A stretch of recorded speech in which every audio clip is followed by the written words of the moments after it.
சுவாமி விவேகானந்தரின் வீர மொழிகள். யாருடைய நம்பிக்கையையும் குலைக்க முயற்சி செய்யாதீர்கள்.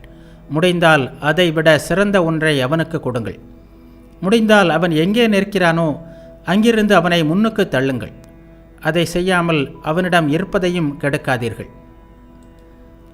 கோட்பாடுகளை பற்றி கவலைப்படாதீர்கள். கொள்கைகள், பிரிவுகள், கோவில்கள், சர்ச்சுகள் முதலியவற்றை பற்றி கவனிக்க வேண்டாம். ஒவ்வொரு மனிதனுக்குள்ளும் இருக்கும் சாரமான ஆன்மீகத்துடன் ஒப்பிடும்போது அவை ஒன்றுமே இல்லை. இந்த ஆன்மீகம் அதிகரிக்கும் அளவுக்கு நன்மை செய்யும் சக்தியும் அவனிடம் பெருகும். முதலில் இதை சம்பாதித்து கொள்ளுங்கள். இதை சேமியுங்கள். யாரையும் குறை கூறாதீர்கள். ஏனென்றால் எல்லா சம்பிரதாயங்களிலும் கொள்கைகளிலும் சிறிதளவு நன்மை இருக்கவே செய்கிறது. வாழ்வின் நோக்கம் இறைவனை நேருக்கு நேராக காண்பது. இதை அடைந்தவர்களே மற்றவர்களுக்கு ஆன்மீகத்தை போதிக்க முடியும். இத்தகையோர் மிகுதியாக உருவாகும் தோறும் அந்த நாடு மேன்மையுறும்.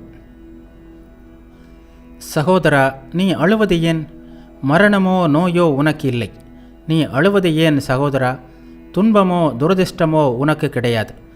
சகோதரா, நீ ஏன் அழ வேண்டும்? மாற்றமோ மரணமோ உனக்கு விதிக்கப்படவில்லை. நீ ஆனந்தமயமானவன். நீ உனது ஆன்மாவில் நிலைத்திரு.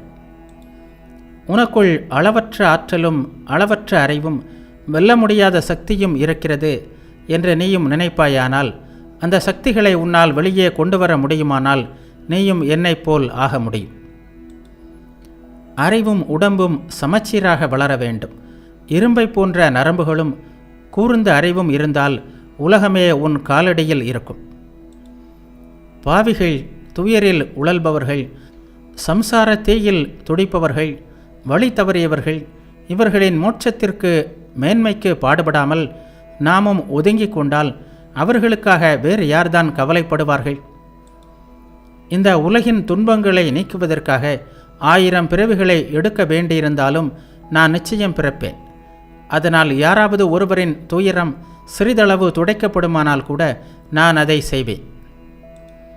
நாம் நூல்களை படிக்கலாம், சொற்பொழிவுகளை கேட்கலாம், பெரிதாக பேசலாம். ஆனால் அனுபவம் என்ற ஒன்று உள்ளதே, அது ஒன்றுதான் ஆசிரியர், கண்களை திறந்து விடுகின்ற ஒன்று.